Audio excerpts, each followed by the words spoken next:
पवित्र श्रीमद् भागवत गीता, पवित्र चारों वेद, पवित्र कुरान शरीफ, पवित्र बाइबल, पवित्र गुरु ग्रंथ साहिब, पवित्र कबीर साहिब की वाणी में छुपे हुए गूढ़ रहस्य अर्थात तत्व को जानने के लिए कृपया अवश्य सुनिए जगत गुरु तत्वदर्शी संत रामपाल जी महाराज के मंगल प्रवचन। लेकिन वास्तव में वेदों में परमात्मा नर आकार है। नर माने मनुष्य जैसा, शरीर है। उसका नाम कबीर है और सतलोक से चल कर आता है। वहां जहां वो रहता है निज स्थान पर, सब भुवनों प्रिय, सब भुवनों के ऊपर के स्थान पर तिष्ठति, वहां बैठा है भगवान। राजा के समान देखने में है। वहां से चल कर आता है, 3 प्रकार से लीला करता है। जब तीसरी द्वितीय प्रकार की लीला करता है, वो एक शिशु रूप धारण करके कमल के फूल के ऊपर, जल के ऊपर विराजमान होता है, जिस कारण से वो परमात्मा नारायण कहलाता है। नारायण का अर्थ होता है जल के ऊपर आके निवास करने वाला, आकर विराजमान होने वाला। और हम विष्णु जी को नारायण मान रहे थे, ये शेषनाग के ऊपर सोया करता, इसलिए नहीं। वो परमात्मा सतलोक से आता है, प्रत्येक बार यही लीला करता है और जल के ऊपर आकर विराजमान कमल के फूल पर होता है, इसलिए नारायण कहलाता है। तो वो नारायण है। और सत्यनारायण, सत्यनारायण का अर्थ होता है अविनाशी परमात्मा। सत्य माने अविनाशी, हम सत साहेब कहते हैं उसको, अविनाशी परमात्मा। तो अविनाशी परमात्मा कबीर जी हैं, श्री ब्रह्मा, श्री विष्णु, श्री शिव जी ये नासवान परमात्मा हैं, भगवान हैं, स्वामी हैं, प्रभु हैं। इनकी जन्म मृत्यु होती है। और इसका प्रमाण है श्री देवी भागवत यानी देवी महापुराण, गीता प्रेस गोरखपुर से प्रकाशित, सचित्र मोटा टाइप, 3रा स्कंद 123 पृष्ठ पर। भगवान विष्णु स्वयं कहते हैं अपनी माता से कि तुम शुद्ध स्वरूपा हो और ये सारा संसार तुम इसे उद्भासित हो रहा है। मैं ब्रह्मा और शंकर, विष्णु जी कह रहे, आपकी कृपा से विद्यमान है। हमारा आविर्भाव माने जन्म और तिरोभाव माने मृत्यु हुआ करता है, हम अविनाशी नहीं है। और शंकर भगवान कहते हैं, हे माता, ब्रह्मा जी का जन्म आपसे हुआ तो क्या मैं तमोगुण लीला करने वाला शंकर आपका पुत्र नहीं हुआ? अर्थात मेरी भी आप ही जनक हैं, मैं आपका पुत्र हूं और हम केवल नियमित कार्य ही करते हैं। हम तीनों गुणों से उत्पन्न हैं, रजगुण ब्रह्मा, सतगुण विष्णु, तमगुण शिव जी, और हम केवल नियमित कार्य ही कर सकते हैं। जिसके भाग्य में जैसा है वैसा ही दे सकते, उसमें कोई परिवर्तन नहीं कर सकते। श्री देवी महापुराण ने चंद श्लोकों में इन भगवानों की पूर्ण लीला तकरीबन सतीथि क्लियर कर दी, स्पष्ट कर दिया, सारे कंसेप्ट क्लियर कर दिए। ये नासवान है, दुर्गा जी इनकी माता है, रजगुण ब्रह्मा, सतगुण विष्णु, तमगुण शिव जी यही हैं, और प्रकृति दुर्गा को कहते हैं, और ये केवल नियमित कार्य ही कर सकते हैं। तो जो नारायण है वो परमात्मा है, वास्तव में कबीर साहब है जो ऐसी लीला करता है। अब वेदों में दिखाते हैं आपको कि जब वो परमात्मा आता है शिशु रूप धारण करके, उस समय उनके परवरिश की लीला कुंवारी गायों के द्वारा होती है। ये देखो, अब हम वेद पढ़ रहे हैं, आपको दिखा रहे हैं, ये वेद हैं। अभी आपको दिखाया था, अब और देखो, फिर पुनः दिखाते हैं। ये कहाँ से प्रकाशित है? सर्वदेशी कार्य प्रतिनिधि सभा, महर्षि दान भवन, रामलीला मैदान, नई दिल्ली से। और ये इसके अनुवादक और ये मुद्रक Prince offset printers 1510 Pataudi house, Daryaganj, नई दिल्ली से। और अब हम आपको ऋग्वेद मंडल नंबर 9 का और सूक्त नंबर 1 दिखाते हैं। ये देखिएगा, ऋग्वेद भाष्यम अथ नवम मंडल, 9वां मंडल प्रारंभ होता है। इसका ये प्रथम मंत्र है। इसमें क्या लिखा है कि हे सोम स्वभाव परमात्मन, यानी परमात्मा की महिमा चल रही है। सोम माने परमात्मा, सोम, ये भी ध्यान रखना, अभी आगे चल के आपको ये हेल्प करेगा इस ज्ञान को समझने में। ये 1 नंबर मंत्र, मंडल नंबर 9, सूक्त नंबर 1 का अब मंत्र नंबर हम दूसरा पढ़ रहे हैं। इसमें है हे परमात्मन आप, है ना, परमात्मा की महिमा चल रही है, ये ध्यान रखना। अब तीसरे मंत्र में हे परमात्मन, चौथे मंत्र में हे परमात्मन आप, है ना महिमा भगवान की। और 5वें मंत्र में हे परमात्मन आप, यानी परमात्मा की महिमा चल रही है। अब 6ठे मंत्र में मंडल नंबर 9 सूक्त 1 मंत्र 6, हे परमात्मन, है परमात्मा की महिमा। और अब यहाँ 7वें और 8वें में इनका याद आ गया महर्षि के चेल्या के। अब यदि हम यहाँ परमात्मा लिख देंगे, आगे परमात्मा को की महिमा है कि वो बालक रूप धारण करके आता है, 3 प्रकार के शरीर धारण करता है, तो जनता के समझ में ना आ जावे कि भगवान नर आकार है। तो यहाँ इन्होंने परमात्मा ना लिख के पुरुष लिख दिया। ये देखिएगा, ऋग्वेद मंडल नंबर 9 सूक्त 1 और मंत्र नंबर 7, इसमें 6 तक तो उस हे परमात्मा लिखते आ रहे हैं, 6ठे तक तो। अब 7वें में इनकी बुद्धि फिर थोड़ी सी उकस गई, यहाँ लिख दिया तम उस पुरुष को, उस पुरुष लिख दिया, भगवान नहीं लिखा। अच्छा, यहाँ तीसरा फिर उस पुरुष को।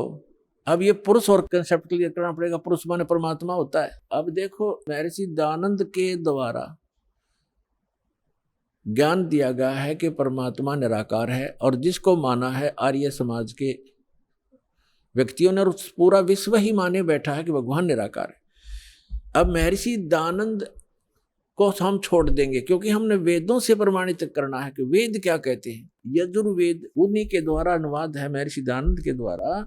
यजुर्वेद अध्याय नंबर 40 के मंत्र नंबर 15 और 17 में ये कंसेप्ट कति क्लियर हो जाएगा। जैसे वेद ज्ञान परमात्मा ने दिया, उस पूर्ण परमात्मा ने इसके अंतःकरण में फीड कर दिया, उस मालिक ने जो इसमें लिखना था वो लिख दिया ताकि हम आसानी से समझ सकें। जिसने आगे वेदों को फिर बताया है, दिया है, समझाया है, उसमें लिखा है कि वेद ज्ञान दाता ये कहता है। अब वेद ज्ञान दाता, अब ये यहाँ काल माना जाएगा ब्रह्म, क्योंकि इसने आगे प्रदान किए हैं और इसको भगवान उस परम पिता ने दिए हैं, इसलिए ये गॉड गिवन है। और आगे जो इसने दिया है वो इस ब्रह्म के द्वारा दिए गए, इसलिए ये ब्रह्म गिवन भी कहे जाते हैं, गीता और ये दोनों वेद। तो यहाँ 40वें अध्याय के 15वें श्लोक में ये खुद कहता है कि मेरा ते कोम नाम है, और 17वें में भी यही स्पष्ट करता है कि मेरा ते कोम नाम है। और वो परमात्मा गुप्त है, वो पुरुष माने परमात्मा पूर्ण ब्रह्म ऊपर रहता है, वो गुप्त है। ये देखना, यजुर्वेद उठा लिया, ऋग्वेद रख दिया, और महर्षि दयानंद सरस्वती ये वही है सार्वदेशिक आर्य प्रतिनिधि सभा, महर्षि 2/5 महर्षि दयानंद भवन, रामलीला मैदान, नई दिल्ली से। यजुर्वेद आर्य भाष्य महर्षि दयानंद सरस्वती, मुद्रक है Prince officer printers 1510 Pataudi house, Daryaganj, नई दिल्ली से। ये यहाँ से छपा है। यजुर्वेद का अंतिम अध्याय है 40वां, इसमें टोटल 40 अध्याय है, 40 ओनली। और इसमें 40वें अध्याय में 17 मंत्र हैं, और इसमें पूरे यजुर्वेद का लगभग निष्कर्ष है। अब देखो, ये यजुर्वेद अध्याय नंबर 44 40वां अध्याय है। 40वें अध्याय का ये 15वें मंत्र में वेद ज्ञान दाता कहता है कि वायु अनिलम अमृतम अथिदम भस्मांतम शरीरम ओम करतो समर किलबे समर करतुम समर। ओम नाम का जाप काम करते करते सिमरण करो। कलबे माने कलबलाहट के साथ, कसक के साथ एक समरण करो, और कर्तुम माने अपना मूल कर्तव्य जानकर मनुष्य जीवन का ओम नाम का सिमरण करो। ये तो ब्रह्म तक की साधना है। और वायु अनिलम अमृतम अथिदम भस्मांतम शरीरम, यानी जब आपके प्राण समाप्त होंगे उस समय इस ओम नाम के जाप से जितना अमृतम अमृतो, यानी आपको जितनी गति होनी है वो मिलेगी। अब इसका प्रमाण आपने श्रीमद् भगवत गीता अध्याय नंबर 8 के श्लोक नंबर 13 में मिलेगा कि गीता ज्ञान दाता भी ये ब्रह्म ही है। श्री कृष्ण जी में प्रवेश करके बोल रहा है, ये कह रहा है कि ओम इति एकाक्षरम ब्रह्म व्यवहारण माम अनुसमरण यह प्रयाति तजन देहम स याति परमाम गतिम। माम ब्रह्म, मुझ ब्रह्म का। अब यहाँ ये भी कंसेप्ट क्लियर करना पड़ेगा। पुण्यात्माओं, आज तक ये लोक वेद दंत कथा सुनते सुनते हम बहरे हो गए और हम ढीठ हो गए, उस ज्ञान को कति कंप्लीट मान बैठे, जो हमने सुना वो फाइनल है। और सभी भ्रमित है, कोई स्थिर नहीं है। किसी को भी कोई कुछ कह देता वो भी हाँ ठीक ऐसा भी है, ऐसा भी है, क्योंकि हम स्वयं अपने सदग्रंथों से परिचित नहीं। और दास का उद्देश्य है कि आपको अपने ही सदग्रंथों से परिचित करा के इनका मास्टर बना दूं, ताकि आप भ्रमित ना हो। जैसे श्रीमद् भगवत गीता अध्याय नंबर 2 के श्लोक नंबर 53 में कहा कि अर्जुन, जब भिन्न भिन्न प्रकार के भ्रमित करने वाले वचनों से, ज्ञान से आपकी बुद्धि हटकर एक परमात्म ज्ञान पर स्थिर हो जाएगी, उस परमात्मा के ज्ञान पर स्थिर हो जाएगी, तब तू योग को प्राप्त होगा, तब तो तू भगत बनेगा, यानी भक्ति योग्य होगा। तो जब तक आप भ्रमित हैं, कोई कुछ कह देता वो भी ठीक, वो कहता वो भी ठीक, तो तब तक आप भक्त नहीं बन सकते, आप सफल नहीं हो सकते। तो दास चाहता है कि आपकी ये सारी भ्रमणा और अज्ञान मिटा कर एक परमात्म उस तत्व ज्ञान पर स्थिर कर दूं, जिसके लिए आपको परमात्मा ने शिक्षित बनाया, आपके ऊपर रहम किया। और दूसरा रहम ये किया कि ये इंस्ट्रूमेंट, ये उपकरण बनवा दिए इलेक्ट्रॉनिक, ये प्रोजेक्टर, सीडी, टेलीविजन मीडिया, जो इलेक्ट्रॉनिक मीडिया, ये आपके लिए तैयार करवाया परमात्मा ने, कि आज घर बैठे आप सत्संग समझ सकते हो, वेदों को जान सकते हो और सभी सदग्रंथों को आप समझ सकते हो। और जब तक आप स्वयं अपनी आंखों से सदग्रंथों को नहीं देखोगे, नहीं जानोगे, तो ये काल के जितने भी भ्रमित करने वाले संत भेजे गए हैं, ये आपको ऐसे ही मिसगाइड करके उद्देश्य से वंचित कर देंगे। तो अब दास चाहता कि इनकी दाल नहीं गलेगी। आप शिक्षित हैं, बेटा बेटी भाई बहन सब शिक्षित हैं और सदग्रंथ हमारे पास है। तो अब एक ये समझो कि आपका जीवन का उद्देश्य क्या है, ये समझ में आओगा सत्संग से। जीवन, मनुष्य जीवन का उद्देश्य केवल मोक्ष कराना है, या कोठी बनाना, बंगले बनाना, कार खरीद कर रख देना, ये नहीं है। ये तो एडिशनल है, बाई प्रोडक्ट है भक्ति का, जो दास आपको भक्ति देगा, परमात्मा की दी हुई इस साधना से आप जो सुख वैसे सारा जीवन खोजने में लगे रहते हो, प्राप्त करने में, वो नहीं मिलते। तो इस भक्ति का वो बाई प्रोडक्ट है, वो तो आपको वैसे ही मिलेंगे। जैसे किसान गेहूं बीजता है, उसका उद्देश्य भूस बनाना नहीं होता, उसका उद्देश्य कनक लेना होता ताकि जीवन रक्षा हो, और भूस तो अपने आप बन जाता है। भूस तो अपने आप बनता हो तो बनेगा ही बनेगा। तो दास जो आपको शास्त्र अनुकूल साधना बता रहा है, उससे संसारिक सुख तो अपने आप होंगे ही होंगे, आप मांगो चाहे मत मांगो, ये तो एक साधन ऐसा है। तो इसलिए आप जी को सब सदग्रंथों से परिचित कराना अनिवार्य है। अब ये जो यजुर्वेद अध्याय नंबर 40 के मंत्र नंबर 15 और 17 को समझने के लिए ये श्रीमद् भगवत गीता आपका घना सहयोग देगी, क्योंकि श्रीमद् भगवत गीता चारों वेदों का सारांश है और सिंपल लैंग्वेज में है, वेदों से भी सिंपल लैंग्वेज में है ये। तो इससे हम देखेंगे, देखिएगा, ये श्रीमद् भगवत गीता गीता प्रेस गोरखपुर से प्रकाशित, ये गीता प्रेस इस जयदयाल गोविंद का इसके अनुवादक हैं, गीता प्रेस गोरखपुर से ये प्रकाशित है।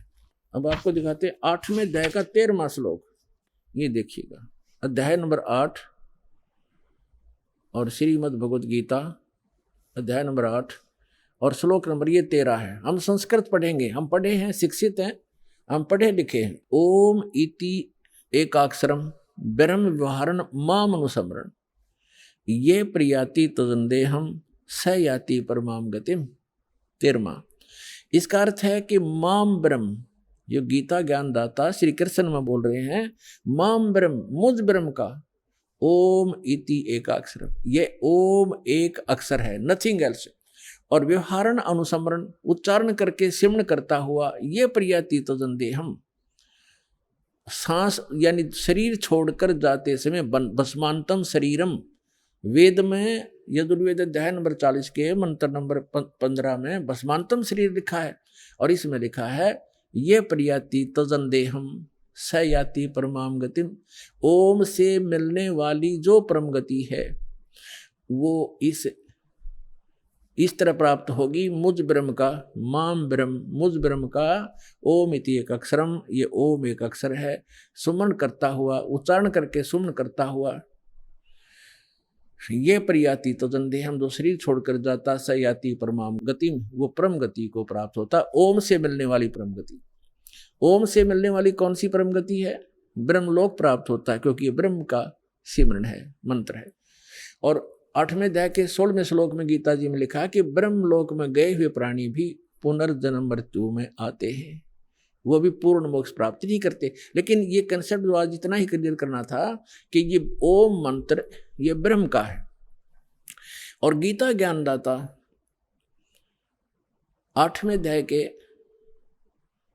1 में अर्जुन ने प्रश्न किया कि आपने जो 7वें अध्याय के 29वें श्लोक में जिस तत्ब्रह्म की जानकारी दी है, वो तत्ब्रह्म कौन है कि जिसको जानकर प्राणी केवल जरा और मरण से यानी बुढ़ापे के दुख और मृत्यु से छूटने का ही प्रयत्न करते हैं।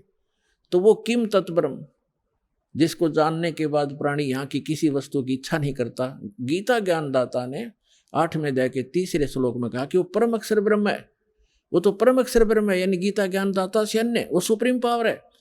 तो श्रीमद् भगवद गीता अध्याय नंबर 15 के श्लोक 1 से लेकर 4 में, 16 और 17 में स्पष्ट किया हुआ है। इन पूरे ब्रह्मांड की एक सतिथि बताई है कि उल्टा लटका हुआ संसार रूपी वृक्ष है, ऊपर को जो जड़ है वो तो पूर्ण परमात्मा है, सबका धारण पोषण करने वाला वो परम अक्षर ब्रह्म है। और जमीन से जो बाहर दिखाई देता है वो तना, वो जड़ तो प्रोक्ष है, गुप्त है, हिडन है, छुपी हुई है, और बाहर जो दिखाई देता है वो वृक्ष कहलाता है। तो परमात्मा ने खुद आकर अपनी वाणी में बोला है, अक्षर पुरुष एक पेड़ है और सरपुरुष यानी ज्योत निरंजन वाकी डार और तीनों देवा शाखा हैं, ये 5 रूप संसार। और पेड़ जो जड़ है वो गुप्त है, तो जो जमीन से बाहर दिखाई देता तना उसको अक्षर पुरुष समझो, आगे उसके एक मोटी डार निकलती है उसको सरपुरुष समझो, उसके 3 शाखाएं हैं, रजगुण ब्रह्मा सतगुण विष्णु तमगुण शिव जी रूपी, ये शाखाएं समझो, और 5 रूप हम सब संसार समझो। तो वृक्ष का पालन कहाँ से होता है? मूल से, जड़ से।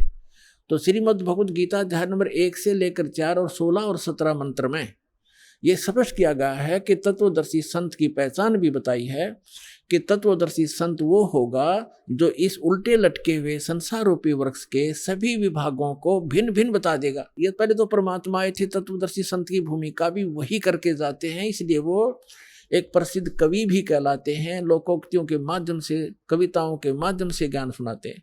तो उन्होंने 600 वर्ष पहले बताया था अक्षर पुरुष एक पेड़ है और सरपुरुष वाकी डार और तीनों देवा शाखा हैं, ये 5 रूप संसार। अब वो जड़ कौन बताओगा? जड़ तो उन्होंने गुप्त छोड़ दी, इस दास को भेजा कि वो जड़ कौन है? वो कबीर साहब है, वो परम अक्षर ब्रह्म है, वो मूल। तो 15वें अध्याय के गीता जी के 1 से 4 का अर्थ है कि हे गीता ज्ञानदाता कहता है कि अर्जुन, तत्वदर्शी संत की यह पहचान होगी कि उस संसार रूपी वृक्ष के सभी पार्ट्स को, सभी विभागों को, तना, डार, पत्ते, जड़ कौन है, तो जो बताता है सवेदवित वो तत्वदर्शी संत है। उसके पश्चात तत्वदर्शी संत की प्राप्ति के पश्चात परमेश्वर के उस परम पद की खोज करनी चाहिए जहां जाने के बाद साधक लौटकर कभी संसार में नहीं आते। और जिस परमेश्वर ने सारे ब्रह्मांडों की रचना की और केवल उसकी भक्ति करना, मेरी भी नहीं करना, यदि पूर्ण मोक्ष चाहता है, जहां जाने के बाद फिर लौट कर नहीं आते वहां जाना चाहता है। और फिर 15वें अध्याय के 16 और 17 बताया है कि 3 पुरुष हैं, सरपुरुष और अक्षर पुरुष। सरपुरुष तो ये ज्योति निरंजन काल है, अक्षर पुरुष उसका तना समझो जो 7 संग ब्रह्मांड का स्वामी है, और सरपुरुष केवल 21 ब्रह्मांड का स्वामी है। और उसके 3 शाखा है जो वृक्ष के, वो रजगुण ब्रह्मा सतगुण विष्णु तमगुण शिव जी रूपी समझो। और फिर बताया है 15वें अध्याय के 17वें श्लोक में कि उत्तम पुरुष है तू अन्य परमात्मा इति उदाहरते। उत्तम पुरुष तो कोई और है, जिसको भगवान कहते हैं, परमात्मा कहते हैं, वही तीनों लोकों में प्रवेश करके सबका धारण पोषण करता है। अवैश्वर है, वो अविनाशी परमेश्वर है, सबका धारण पोषण वही करता है। जैसे मूल से, जड़ से पूरे पेड़ की, वृक्ष की पोषण होता है, परवरिश होती है। तो यहाँ ये स्पष्ट किया है। और कई आपको भ्रमित कर देंगे कि गीता अध्याय नंबर 15 के श्लोक नंबर 18 में गीता ज्ञानदाता कहता है कि मैं लोक वेद में पुरुषोत्तम प्रसिद्ध हूं। तो पुण्यात्माओं, वहां ये क्या कहता है कि मेरे अंतर्गत जितने भी प्राणी हैं 21 ब्रह्मांड में, इनसे मैं श्रेष्ठ हूं, इनसे मजबूत हूं, इनसे बलवान हूं, ताकतवर हूं, बुद्धिमान हूं। इसलिए लोक वेद में इस दंत कथा के आधार से मैं पुरुषोत्तम प्रसिद्ध हूं। आई एम नॉट पुरुषोत्तम, क्योंकि उसने तो 15वें अध्याय के 17वें श्लोक में स्पष्ट कर दिया कि पुरुषोत्तम तो कोई और है, उत्तम पुरुष है तू अन्य परमात्मा इति उदाहरत है। तो कहने का भाव ये है पुण्यात्माओं, एक तो दो परमात्मा से दोगे। गीता अध्याय नंबर 18 के श्लोक नंबर 62 में और 66 में गीता ज्ञानदाता स्वयं कहता है कि अर्जुन, तू सर्व भाव से उस परमेश्वर की शरण में जा, उस परमेश्वर की कृपा से ही तू परम शांति को और सनातन परम धाम को प्राप्त होगा। यानी परम शांति चाहिए और शाश्वत स्थान जहाँ जाने के बाद फिर लौटकर कभी संसार में नहीं आते, वो चाहिए। तो उस परमेश्वर की शरण में जा, यानी गीता ज्ञानदाता से अन्य है।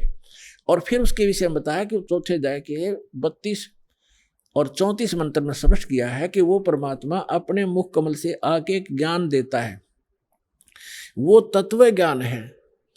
उसके मुख कमल से बोलेगी वाणी में, सच्चिदानंद घन ब्रह्म की वाणी में वो यज्ञों की जानकारी यानी धार्मिक अनुष्ठानों की जानकारी विस्तार से कही गई है। वो तत्व ज्ञान है। उस तत्व ज्ञान को तो तत्वदर्शी संतों से पूछ, मैं नहीं जानता। यदि जानता होता गीता ज्ञानदाता तो एक अध्याय और बना देता। इसलिए उसने कह दिया है कि तत्वदर्शी संतों से पूछो। फिर बताया है कि तत्वदर्शी संत की प्राप्ति के उपरांत 15वें अध्याय के 4थे श्लोक में परमेश्वर के उस परम पद की खोज करनी चाहिए जहां जाने के बाद साधक फिर लौटकर संसार में कभी नहीं आते। 17वें अध्याय के 23वें श्लोक में उस परमेश्वर को पाने की, शाश्वत स्थान को पाने की, उस परम धाम को पाने की विधि बताई है। ओम तत्सत इति निर्देश ब्रह्मण त्रिविध समर्थ है। उस सच्चिदानंद घन ब्रह्म के पाने का इस 3 मंत्र के जाप का निर्देश है, फाइनल फैसला है, नथिंग एल्स। तो गीता ज्ञानदाता ने अपना नाम तो ओम स्पष्ट कर ही दिया। तत् और सत ये सांकेतिक हैं, ये तत्वदर्शी संत के लिए छोड़ दिए। तो वो तत्वदर्शी संत ये रामपाल दास सतलोक आश्रम बरवाला जिला हिसार में है। इसके पास वो कंप्लीट कोर्स है। तत् और सत ये सांकेतिक है। तत् ये अक्षर पुरुष का मंत्र है, ये अन्य मंत्र है, तत् नहीं है, अन्य मंत्र है। और सत ये परम अक्षर ब्रह्म का मंत्र है, जाप है, वो अन्य मंत्र है। उसको सार शब्द भी कहते हैं, सार नाम भी कहते हैं, आदि नाम भी कहते हैं। तो ये कंप्लीट कोर्स है उस परमेश्वर के पाने का। और वो कंप्लीट कोर्स तत्व ज्ञान, उस तत्व ज्ञान के अंदर है जो परमात्मा ने स्वयं आकर बोला है। उसमें कंप्लीट ज्ञान है, कंप्लीट कोर्स है। प्रथम मंत्र सतनाम, फिर सार नाम, इससे मोक्ष होगा। वो साधना इन वेदों में नहीं है। वेदों में परमात्मा की महिमा है। परमात्मा कबीर जी ने 600 वर्ष पहले अपनी अमृतवाणी में तत्व ज्ञान में कहा था कि वेद मेरा भेद है, मैं ना मिलूं वेदन के माही, और जौन वेद से मैं मिलूं। ये वेद जानते नहीं, ये चारों वेद मेरी महिमा का गुणगान करते, लेकिन इन वेदों में वर्णित विधि से मेरी प्राप्ति नहीं हो सकती। और जिस ज्ञान से, जिस वेद से, उस तत्व वेद से मैं मिलूं, वो ज्ञान इन वेदों में नहीं। ये वेद जानते नहीं। वेद मेरा भेद है, मैं ना मिलूं वेदन के माही, और जौन वेद से मैं मिलूं, ये वेद जानते नहीं। उसको बताने के लिए स्वयं परमात्मा थे। तो हमारा जो प्रसंग चल रहा है, हमने पुरुष को सिद्ध करना। पुरुष माने परमात्मा। ये देखिएगा, श्रीमद् भगवत गीता रख दी, यजुर्वेद उठा लिया, और ये महर्षि दानंद सरस्वती द्वारा ही अनुवादित है। ये यहाँ से प्रकाशित है। ये वही वाला है जो हम पढ़ रहे थे अभी थोड़ी देर पहले। ये वही वाला है। हम 4400 अध्याय पढ़ रहे हैं, 40वां अध्याय यजुर्वेद का। 15वें श्लोक में हमने पढ़ा है ओम करतो समर कलवे समर करतो समर। ये तो पढ़ लिया कि ओम नाम का जाप काम करते करते श्रवण करो, विशेष कसक के साथ श्रवण करो, मनुष्य जीवन का प्रथम कर्तव्य जानकर श्रवण करो। वायु अनिलम अमृतम अथ ईदम भस्मांतम शरीरम, शरीर भस्म होने पर, नष्ट होने पर, छोड़ने के समय जब आपकी जो वायु है, प्राण आपके जो जीव है, उसमें इतना अमरत्व हो जाएगा कि वो जो ओम से होता है। अब हम यहाँ आते हैं 44 अध्याय 40 में जाएगा 17वें श्लोक में, ये 17वां मंत्र है। इसमें लिखा है, हे मनुष्यों, जैसे ज्योत स्वरूप रक्षक मुझसे, गीता वेद ज्ञान दाता कहता है, मुझसे अविनाशी यथार्थ कारण के आच्छादित मुख के तुल्य उत्तम अंग का प्रकाश किया जाता है, या किया जाता है आना चाहिए। और वह वह प्राण व सूर्य लोक में पुरुष है, ये पुरुष शब्द है संस्कृत में, पुरुष, पुरुष माने पूर्ण परमात्मा। हमने पुरुष सिद्ध करना था यहाँ से, पुरुष माने पूर्ण परमात्मा। एक तो ये खुद कहता है कि मैं ज्ञान दे रहा हूँ, हे मनुष्य, क्योंकि ज्योत स्वरूपी रक्षक मुझसे, ये ज्योत स्वरूपित है काल, मुझसे जो अविनाशी यथार्थ कारण के आच्छादित मुख के तुल्य उत्तम अंग का प्रकाश किया जाता है, यानी ज्ञान दिया जा रहा है। जो वह वेद ज्ञान दाता कह रहा है कि जो वह प्राण व सूर्य मंडल में पूर्ण परमात्मा है, वह तो प्रोक्ष है, वह तो प्रोक्ष है, यहाँ है लिखना था। अहम, यू कहता अहम, ये है असौ, सो असौ अहम, ओम खम ब्रह्म, खम माने ब्रह्मलोक, दिव्य आकाश रूप, ब्रह्मलोक रूपी दिव्य आकाश में ब्रह्म रहता है, और ये मेरा ओम नाम है। अहम, अहम माने मैं आकाश के तुल्य व्यापक ब्रह्म, ब्रह्म ना लिखा, मैं ब्रह्म हूँ और मेरा ओम नाम, मैं उसका ओम सबका रक्षक जो, मैं उसका ऐसा नाम जानो, ऐसा कि ओम लिखना था, मेरा ये ओम नाम जानो। ये धाड़ंगा डाया इसने, तो इसे सिद्ध हो गया कि वेद ज्ञान दाता कह रहा है कि मेरा तो ओम नाम है। वो परमात्मा, पुरुष माने पूर्ण परमात्मा तो गुप्त है, वो अन्य है, वो प्रोक्ष है। तो यहाँ अब हम आते हैं ऋग्वेद मंडल नंबर 9 और सूक्त नंबर 1 के मंत्र नंबर अब 8 और 9 को स्पष्ट करेंगे। पहले तो हमने पुरुष का अर्थ इन्हीं के इन इंजीनियरों से लेना पड़ेगा, क्योंकि नहीं तो ये बहका देंगे आपको। पुरुष माने आदमी हो से, पुरुष तो क्योंकि परमात्मा भी मनुष्य जैसा है, इसलिए प्रथम पुरुष वही है, सेकंड हम पुरुष हैं, मनुष्य है। तो वहाँ प्रथम पुरुष, क्योंकि जैसे पवित्र बाइबल में लिखा है कि परमात्मा ने मनुष्य को अपने जैसा बनाया, तो वो भी पुरुष है, वो परमात्मा है। हम भी पुरुष हैं, हम नासवान हैं, हम डुप्लीकेट हैं, उसकी शकल है, उसी के आकार मिलते जुलते मनुष्य जैसे मनुष्य। तो ऐसे ही जिनको भगवान मिले हैं, उन्होंने कहा गरीबदास साहिब जी ने अपनी अमृतवाणी में कि हमरे ही उनियार है, हमारा सृजनहार, हमारी ही शकल का हमारा भगवान, हमारा बनाने वाला वो परम पिता। तो यहाँ पुरुष जो है इस भगवान परमात्मा की तरफ संकेत है। इन्होंने भले ही गोल मोल करना चाहा, यहाँ पुरुष लिखना शुरू कर दिया, परमात्मा लिखना बंद कर दिया, हमें मूर्ख बनाने के लिए। ये जनता के नासक थे, इनको संस्कृत अवश्य आती थी, अध्यात्म ज्ञान था नहीं। ये काल के भेजे हुए दूत थे, तो मैं ऋषि दानंद हो, चाहे इसके चेले जितने भी जो इस अनुवाद कर रहे हैं इसका वेदों का, ये स्वयं भ्रमित हैं और समाज को यथार्थ ज्ञान नहीं दे सके। और चाहे आज तक के जितने ऋषि महर्षि हुए हैं, उनको यथार्थ ज्ञान नहीं था। केवल परमात्मा ने जिन महापुरुषों को अपना परिचय दिया, अपना साक्षात्कार करवाया, सचखंड लेकर के वापस छोड़ा, उन महापुरुषों को छोड़कर और किसी के पास अध्यात्म ज्ञान नहीं था। अब वो ज्ञान इस दास को दिया, उस परम पिता ने, इसका लाभ उठाओ। अब देखो, अब हम आगे ऋग्वेद मंडल नंबर 9 सूक्त 1 और मंत्र नंबर ये 6 तक तो ये परमात्मा लिखते आगे, और 7 में इन्होंने पुरुष लिखना कर दिया। उस पुरुष को, उस परमात्मा को लिखना था, तब मैंने उस परमात्मा उस पुरुष को लिख दिया। कोई बात है यार, यहाँ गड़बड़ कर दी। अब पुरुष माने परमात्मा, आपको पूर्ण परमात्मा, तो हम इसको पूर्ण परमात्मा बोलेंगे। उस पूर्ण परमात्मा को उग्र गतियां प्रेरणा करती हैं, यानी जब संसार में हाहाकार मच जाती है और अध्यात्म गुरु जो है अज्ञानी हो जाते हैं, उनका उद्देश्य केवल जनता को ठगना ही हो जाता है और हाहाकार मच जाती है, सब प्राणी दुखी हो जाते हैं, तो परमात्मा दुखी होता है, क्योंकि हम उनके बच्चे हैं, वो हमारा पिता है। तो अपने का दुख अपनों को ही होता है। तो फिर वो परमात्मा उन उग्र गतियों से प्रेरित होकर 600 वर्ष पहले परमात्मा आए थे, ऐसा ज्ञान बता गए थे, एकदम शांति हो गई थी समाज में जो अभी तक चल रही थी। कोई लूटा खसोटी नहीं थी, प्यार से रहते थे, कोई किसी की आत्मा दुखाते समय डरता था भगवान से। अब आग लगी है, सब पूरे विश्व में माया माया दिखाई देती है, ना कोई लाज रही, ना कोई शर्म रहा, ना भगवान का डर रहा। तो अब पुनः स्थापना करने के लिए उस शांति की और भक्ति की परमात्मा ने पहले से ही वचन बोल रखा था कि जब कलयुग 5500 वर्ष बीत जाएगा तब मैं अपना दास भेजूंगा, उसको पूर्ण ज्ञान दूंगा। वैसे तो भगवान ने कहा था मैं स्वयं आऊंगा 12वें पंथ में, गरीबदास वाले पंथ में। परमात्मा नहीं आए तो दास को भेज दिया, वो कंप्लीट स्पिरिचुअल नॉलेज और पूरी पावर देकर, उस परमात्मा ने अपनी पावर देकर।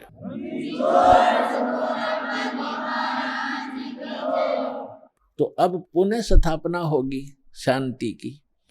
तो अब यहाँ क्या बताते हैं कि उस परमात्मा को यहाँ की उग्र गतियाँ यानी खतरनाक स्थिति प्रेरणा करती हैं, तब वो परमात्मा एक सुभर शरीर, सुंदर शरीर धारण करके यहाँ प्रकट होता है।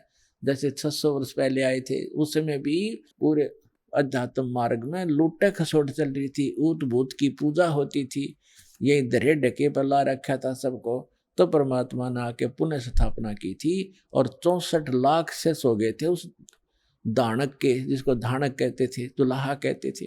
यदि वो परमात्मा ना होते, आज से 600 वर्ष पहले भारत वर्ष के अंदर 64 लाख से सोना कोई बालकों का खेल नहीं है। और सबको परमात्मा ने भक्ति से चार्ज किया, उनको सुख दिया, उनके आने वाले बच्चे उनके घर में जन्म लिया, वो अच्छी आत्माएं हुई। तो अभी तक चल रहा था, हमारे समाज में शांति बनी हुई थी। अब ये 50 वर्ष से उरे उरे बिजली गिरती जा रही है और अब तो पूछो ही मत। हे भगवान, जहाँ देखे माया माया दिखाई देती है, कोई शराब पी रहा है, कोई मांस खा रहा है, सरेआम हो गया।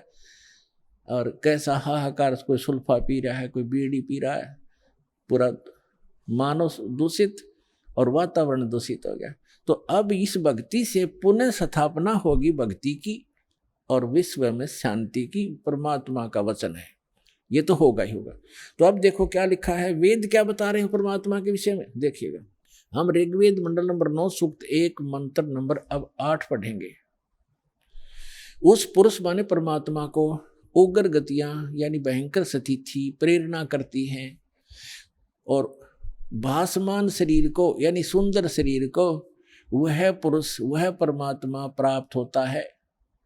और किस प्रकार होता है, अब यहां लिखा है कि जिसमें उस शरीर, वो परमात्मा 3 प्रकार से दूसरों का वारण यानी कल्याण करने के लिए मधुमेह शरीर मिलता है उस परमात्मा को। वो परमात्मा, ये समझो, 3 प्रकार दूसरों का पालन करने के लिए, धारण पोषण करने के लिए, कल्याण करने के लिए 3 प्रकार क्या शरीर धारण करते हैं, 3 प्रकार से। एक प्रकार का तो आपको बता दिया कि परमात्मा ऊपर रहते हैं, वहाँ उनके शरीर की शोभा मनुष्य सदृश है, राजा के समान दिखाई देते हैं, सिर पे मुकुट है, छत्र है और तख्त पर बैठे हैं सिंहासन पर। और उनके एक रोमकूप में करोड़ सूर्य करोड़ चंद्रमा मिला दे, ऐसी रोशनी है उस परमात्मा के एक रोमकूप की। बाकी शरीर की कितनी होगी अंदाजा लगाया जा सकता है। और फिर वो परमात्मा दूसरी स्थिति में जब आता है, एक नवजात शिशु का रूप धारण करता है, तो दूसरी स्थिति बताई जा रही है। देखिएगा, ऋग्वेद मंडल नंबर 9 सूक्त 1 मंत्र अब 9 पढ़ेंगे हम, ये 9वां है। इसमें लिखा है कि अभी इमम अधन्या उत्सनंती धेनव, धेनो माने गाय, शिशु माने बालक रूपधारी, सोम माने परमात्मा, इंद्राय पातवे। इसका अर्थ है इमम माने उस, सोम माने परमात्मा, पुरुष माने परमात्मा को, पुरुष माने परमात्मा, क्योंकि इन्होंने यहाँ सोम माने परमात्मा होता है। ये देखिए, शुरू में इसी सूक्त के प्रथम मंत्र में सोम शब्द है। ऋग्वेद मंडल नंबर 9 सूक्त 1 मंत्र 1 में, इस 1 में ये सोम शब्द है। सोम, सोम माने परमात्मा। तो यहाँ अब हम यहाँ भी सोम लेंगे। ऋग्वेद मंडल नंबर 9 सूक्त 1 मंत्र 9 में सोम शब्द है। सोम, उस परमात्मन को उस परमात्मन को, उस पर पुरुष को, परमात्मा को जो शिशु रूप धारण करके आता है कुमार अवस्था में यानी बाल्य अवस्था में। अभी अधन्या, अधन्या माने अहिंसनीय लिख दिया इन्होंने। अध्य माने अभी माने पूर्ण रूप से सब प्रकार से, अधन्या माने बिना धनाई, धेनो माने गौवे। हमारे यहाँ क्षेत्र में हरियाणा के अंदर जो गायें नए दूध नहीं होती, गर्भ धारण नहीं किया जिसने, उसको ये कहते हैं ये बिना धनाई है, अधन्या। क्योंकि ये कुछ शब्द हमारी लैंग्वेज में संस्कृत के, कुछ पंजाबी के, कुछ वैसे अन्य भाषाओं का भी समावेश है। जैसे अब इंग्लिश वर्ड भी गढ़े हो गए शब्द हमारी भाषा में, ऐसे पहले से हमारे कुछ शब्द मिले हुए हैं भाषा में। तो हम अधन्या माने बिना धनाई, अभी अधन्या पूर्ण रूप से यानी कंवारी, धेनो माने गौवे। उस परमात्मा की जो शिशु रूप धारण करके जब आता है, उनके परवरिश की लीला कंवारी गायों के द्वारा होती है, ये वेद बताते हैं। और वो किस परमात्मा की हुई है? श्री कृष्ण की का इतिहास आपके पास जीवनी है, श्री रामचंद्र की जीवनी आपके पास है, जिनको आप भगवान माना करते थे, या ब्रह्मा विष्णु महेश की दिखा दो इतिहास, उन्होंने ऐसे कुंवारी गाय का दूध पिया हो। तो who is God? Kabir is God. और कौन कबीर? जो काशी में आए थे, धानक दुल्हा। अब देखो हम ये पढ़ रहे हैं ऋग्वेद मंडल नंबर 9 सूक्त 1 मंत्र 9 में, उस परमेश्वर को शिशु, जो शिशु रूप धारण करके आता है, अभी अधन्या, इसको हम पढ़ेंगे कंवारी, अभी अधन्या कंवारी, धेनो माने गौवे, गायें तृप्त करती हैं, उसका पालन करती हैं। पालन की लीला कंवारी गायों के द्वारा होती है। और ये किस परमात्मा की हुई? कबीर गौड की। आपको कबीर सागर से प्रमाणित कर दिया था। और जिन महापुरुषों ने परमात्मा मिले और सचखंड लेकर गए, जिनको परमात्मा मिला, उनमें कौन कौन है? आदरणीय धर्मदास साहिब जी, आदरणीय मुलुकदास साहिब जी, आदरणीय नानक साहिब जी, आदरणीय दादू साहिब जी, आदरणीय गरीबदास साहिब जी, गांव छुरानी जिला झज्जर हरियाणा वाले, आदरणीय श्री गीसा दास साहिब जी, गांव खेखड़ा जिला मेरठ उत्तर प्रदेश वाले, और आदरणीय स्वामी रामानंद जी जो ब्राह्मण थे, 104 वर्ष के हो गए थे, परमात्मा उसमें 5 वर्ष के थे। 99 वर्ष की एज के अंदर डिफरेंस था। कबीर साहब 4 वर्ष की लीला में शरीर में थे जब शिशु रूप धारण करके प्रकट हुए थे, और 104 वर्ष के उस विद्वान पुरुष के छक्के छुड़ा दिए परमात्मा ने ज्ञान के अंदर। तब उसने कहा था कि मैं जब मानूंगा, मैं अंदर समाधि लगाता हूँ, मैं समाधि में आपके दर्शन कर लूँ।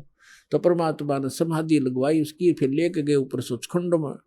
वो वहाँ देखा वास्तविक एक काल ने धोखा देने के लिए यहाँ पर स्वर्ग बना रखे और यहाँ की 4 मुक्तियां बता रखी। चारों मुक्ति का भी समय सीमित है। ब्रह्मलोक में गए हुए प्राणी भी वापस जन्म मृत्यु में आते हैं, और केवल उस अमरलोक में शाश्वत स्थान में गए हुए प्राणी फिर कभी लौट कर संसार में नहीं आते। तो उसकी नकल करवा रखी इस काल ने। नकली सतलोक, अलखलोक, अगम और अकय लोक, अनामी लोक तक की रचना ब्रह्मलोक में करवा रखी है इसने, ताकि ये जीव भ्रमित होकर मेरे जाल में फंसे रहे। अब समर्थ आते हैं, उनका ज्ञान समर्थ होता है, उनका काम भी समर्थ होता है, उनकी हर गति समर्थ होती है। तो उस परमात्मा का ज्ञान अनमोल है, उसमें कोई त्रुटि नहीं है, और उनकी जो भक्ति विधि वो भी कंप्लीट है। और साधक भी यदि श्रद्धा से करेगा तो वो भी पूर्ण लाभ प्राप्त कर सकता है। तो जो प्रसंग चल रहा है, अब ये स्पष्ट हो गया कि जिस परमात्मा की महिमा वेद सुनाते हैं वो परमात्मा है, वो कंप्लीट गॉड है, वो पूर्ण परमात्मा है। और वो लीला क्या करता है ये भी वेद बताते हैं। एक तो लीला बता दी कि वो परमात्मा जब शिशु रूप धारण करके आता है उसकी परवरिश की लीला कंवारी गायों से होती है। अब दूसरा ये है कि वो परमात्मा ऊपर रहता है सतलोक में। सतलोक में जिसे अविनाशी लोक कहते हैं, शाश्वत स्थान कहते हैं, वहां रहता है और वहां से गति करके आता है। और यही परमात्मा, यही वो महापुरुष बताते हैं जिनको भगवान मिले, जैसे आदरणीय रामानंद जी ने कहा कि दोहू ठोर है एक तू, भया एक से दो, गरीबदास हम कारणे तुम आए हो मगजो। जैसे तुलसीदास जी ने लाखों वर्ष पहले घटित रामायण अपनी भाषा में चौपाइयों में लिख दी, ऐसे ही आदरणीय गरीबदास साहिब जी ने गांव छुड़ाने वाले ने परमात्मा प्राप्त होने के उपरांत उनसे प्राप्त उस स्पिरिचुअल नॉलेज में क्या लिखा है, अपनी छाप लगाकर महिमा बता रही है परमात्मा की।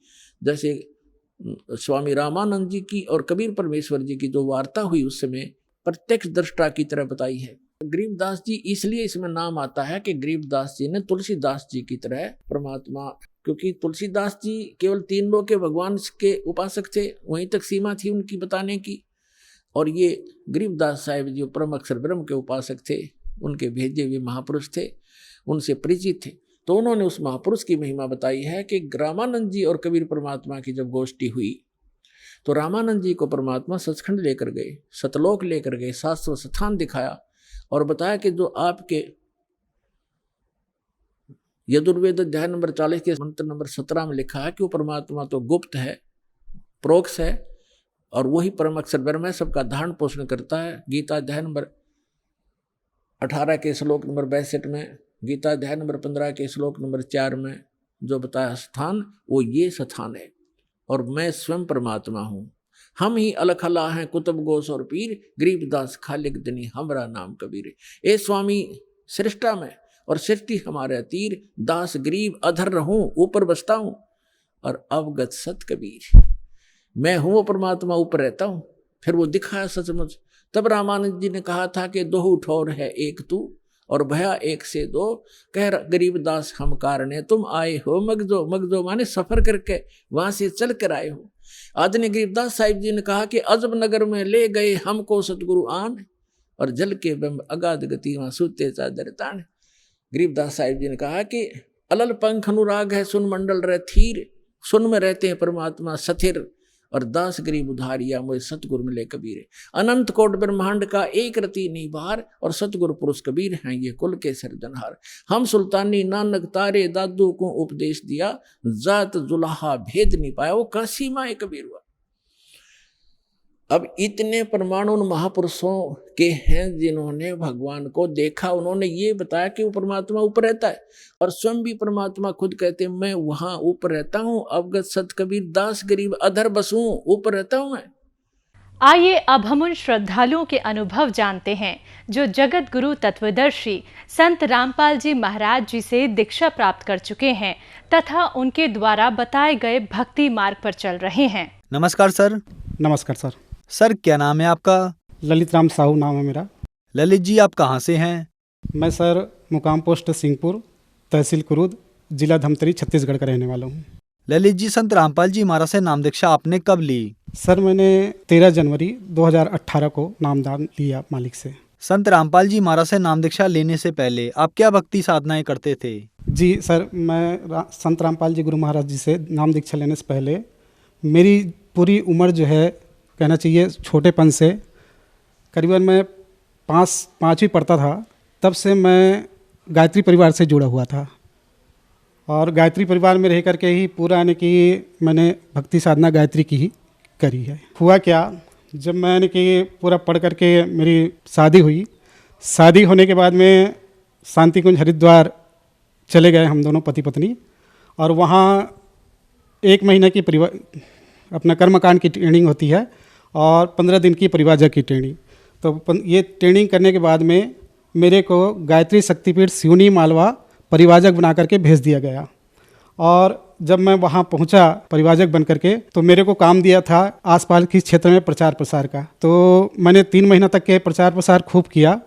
तो इस दौरान क्या हुआ कि मेरे ट्रस्टियों ने मेरे काम को देख करके उन्होंने मेरी 6 महीना की फिर से पुनः बढ़ा दी वहाँ रहने के लिए, अपना गायत्री शक्तिपीठ सिवनी माला में परिवाजक पर रहने के लिए वहाँ मेरे को सेवा फिर से दे दी है, तो गायत्री पंथ में।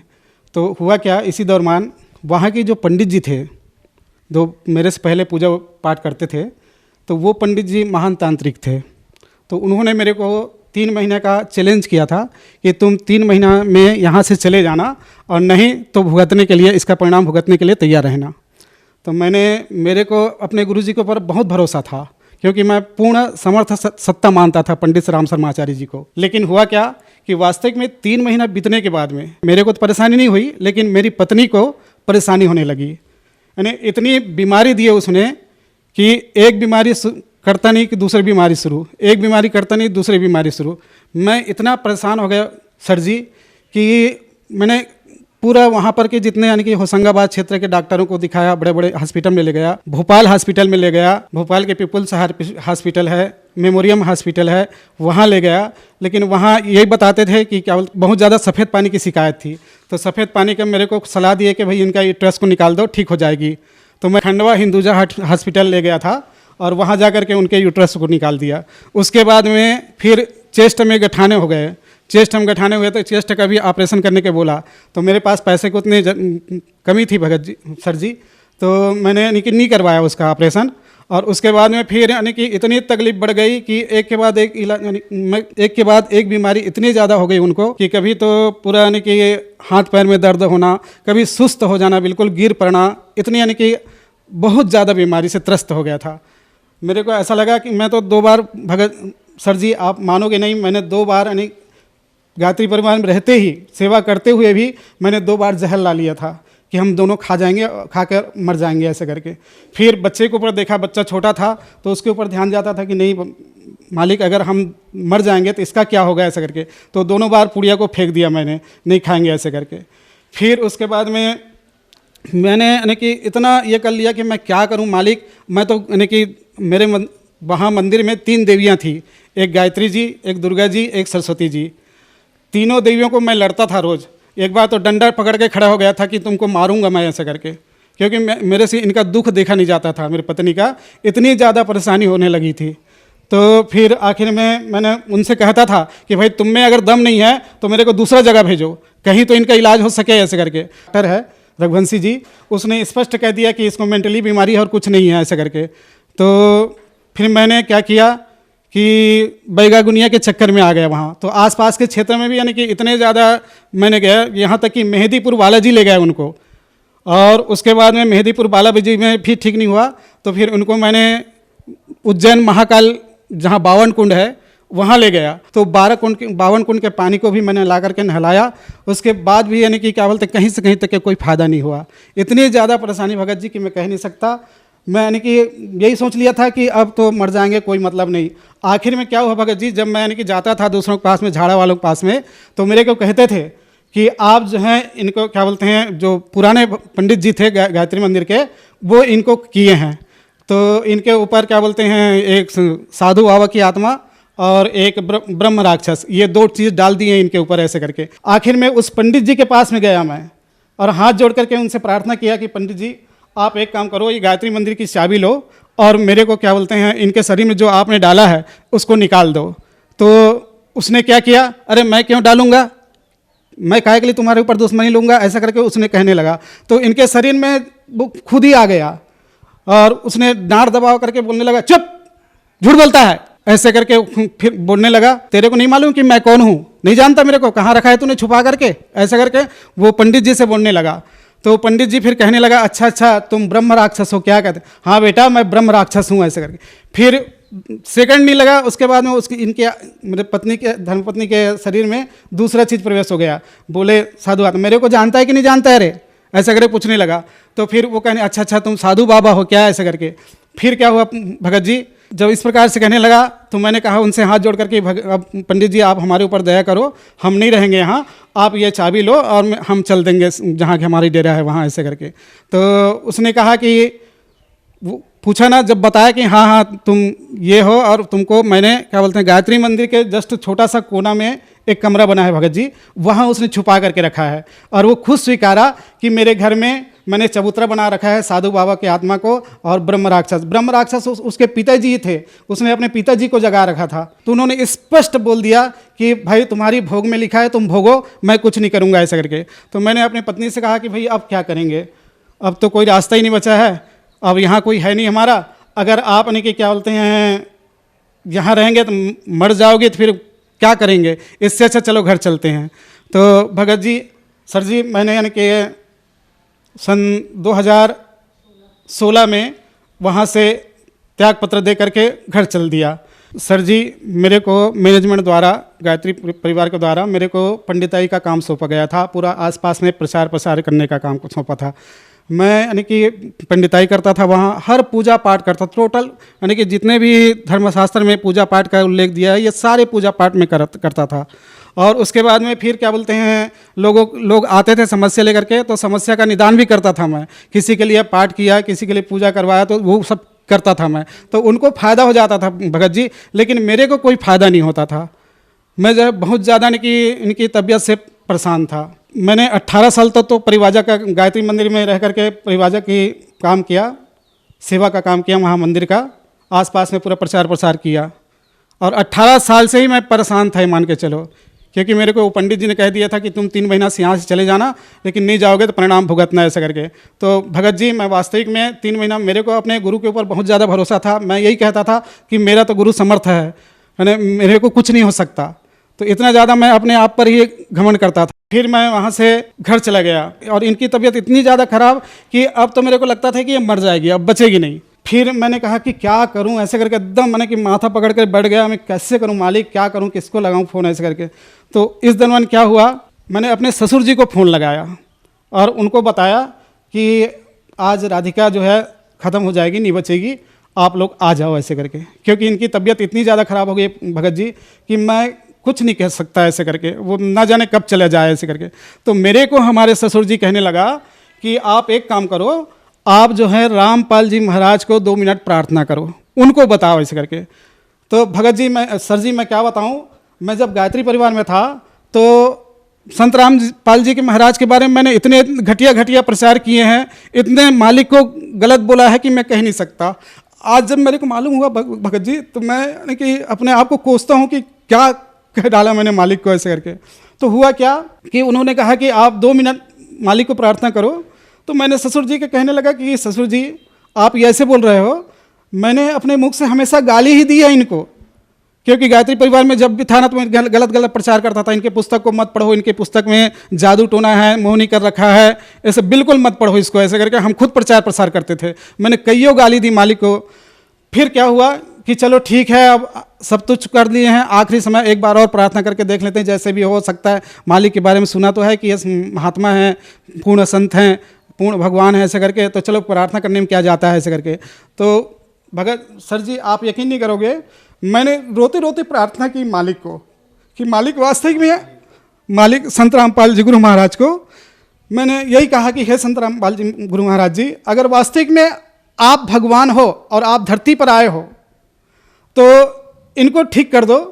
मैं तुरंत ही यानी कि कल सुबह इनको ले जाऊंगा आपके पास में, दीक्षा दिलवा लाऊंगा ऐसे करके। आप यकीन नहीं करोगे भगत जी, मैंने प्रार्थना ही किया इतना और ये ऐसे उठ करके बैठ गई जैसे मानो कभी बीमार पड़ी ही नहीं हो। इतनी यानी कि मेरे को चमत्कार दिखाया मालिक ने। उसके बाद में रात को 9 बजे के बाद फिर अच्छा सा यानी कि सो गई। सुबह 4 बजे जैसे उठा, मैंने कहा कि जल्दी से आप उठ जाओ, आपको गुरु जी के पास ले जाना है, संत रामपाल जी गुरु महाराज के पास में दीक्षा दिलाने के लिए ऐसे करके। और उसके बाद में फिर उठाया मैंने, उठाने के बाद में नहा धोया। उसके बाद 5 बजे बरसते पानी में मैंने इनको लेके गया धमतरी, और वहाँ से धमतरी से थोड़ी दूर में सुलेगांव आश्रम है भूरखा भाट करके, वहाँ मैंने इनको नाम दिलवाया। संत रामपाल जी गुरु महाराज जी की से नाम दीक्षा जैसे हुआ वैसे ही वो दोनों चीज़ कहाँ भगे उसका कोई ठिकाना नहीं तो वही कहते थे। बड़े बड़े तांत्रिकों के पास में जब ले गया था तो वो चैलेंज करता था कि तुम ठीक है, तुम्हारे में दम है तो मेरे को निकाल के बताओ ऐसे करके। जब मैंने मेहंदीपुर बालाजी ले गया तो वहाँ ने कि जब बुलाया इनको तो इनके शरीर में जब प्रवेश किया तो पंडित जी को लताड़ लगाया कि ठीक है क्यों रे, तू मेरे को बुलाया ना, चल निकाल के बता क्या कर लेगा मेरा। जबकि मेहंदीपुर बालाजी नाम प्रसिद्ध है भूत प्रेतों का निकालने के लिए। सर जी आप मानोगे नहीं, मैंने यानी कि कम से कम 8 लाख रुपया इनकी डॉक्टरों के पीछे और झाड़ फूकने वालों के पीछे लगाया है। इतना परेशान हुआ हूँ, आज वो 8 लाख रुपया रहता भगत जी सर जी तो मेरा एक बिल्डिंग बनकर तैयार हो जाता। बहुत ज़्यादा परेशानी थी भगत जी। मैं आपको बताऊँ कि 6 महीना तो ऐसा चला मेरे साथ में कि रात को 9 बजे मैं मंदिर को बढ़ा करके जाता था, खाना भोजन करेंगे सोएंगे ऐसा करके। जैसे ही 10 बजता था वो 10 बजे वो भूत प्रेत आत्मा इसको इतना परेशान कर, जैसे बताऊं मैं आपको, हम लोग खाना खाने के लिए थाली सजाते थे, थाली सजा सब चीज़ अब खाएंगे ऐसे करके सान करके निमाला उठाते थे और मुंह में भी नहीं ले जा पाता था मैं, और इनकी तकलीफ चालू हो जाती थी। कई बार तो सर जी मैंने यानी कि थाली को भी पटक दिया, क्या ज़िंदगी है ऐसे करके। 6 महीना तक के ऐसे ही चलता रहा। उसके बाद में 6 महीना भगत जी आप सर जी आप यकीन नहीं करोगे कि रात को 10 बजे जैसे ही हम सोने जाते थे बिस्तर पे, वैसे ही 10 बजे हम लोग, मैं सोचता था कि मालिक 10 ना बजे ऐसे करके, क्योंकि 10 बजे तक जैसे बिस्तर में जाते थे तो वैसे ही इनकी तकलीफ चालू हो जाती थी और रात को 2 बजे तक की रहती थी भगत जी सर जी, रात को 2 बजे तक के ये इनकी भूत प्रेत आत्मा जो परेशान करती थी। उसके बाद में फिर 2 बजे के बाद में थोड़ा सोती थी, तो क्या है मेरे को दिन रात भर इनके साथ में जगना पड़ता था। 4 बजे फिर मंदिर खोलना पड़ता था मेरे को, फिर मंदिर की काम क्रियाकलाप करना पड़ता था, पूजा पाठ में लग जाता था।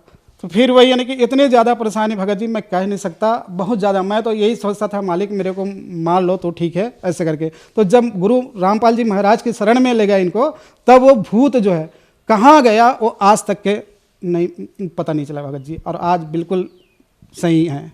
सन 2016 में इनको मैंने नाम दीक्षा दिलवाया।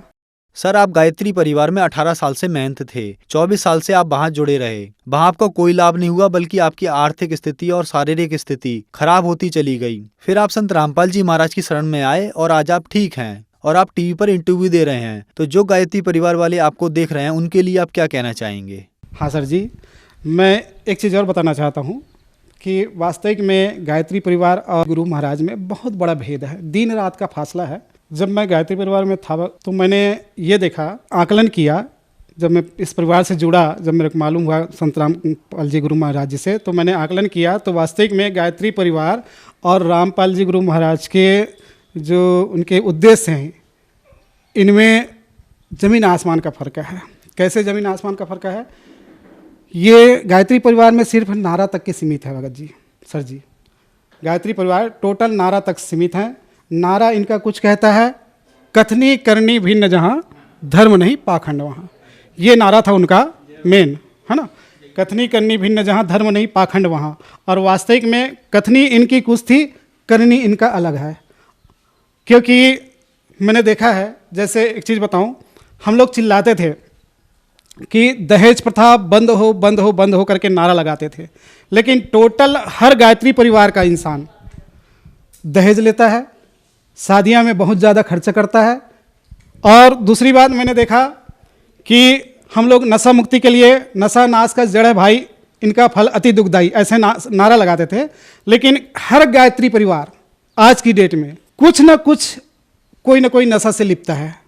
जबकि पंडित श्री राम शर्मा आचार्य जी नशा छुड़ाते थे, लेकिन हर गायत्री परिवार का इंसान जो है नशा करता है आज। तो इनकी कथनी करनी भिन्न है।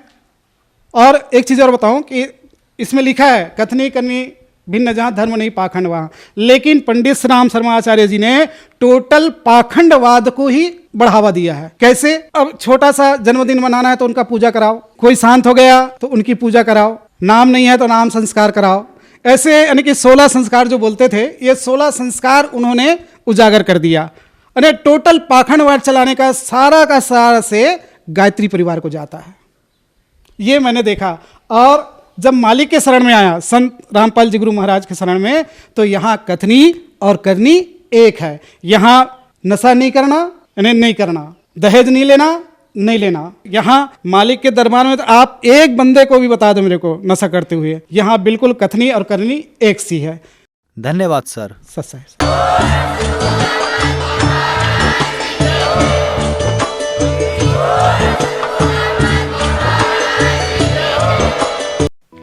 आप सुन रहे थे जगत गुरु तत्वदर्शी संत रामपाल जी महाराज के मंगल प्रवचन। अधिक जानकारी के लिए संपर्क करें।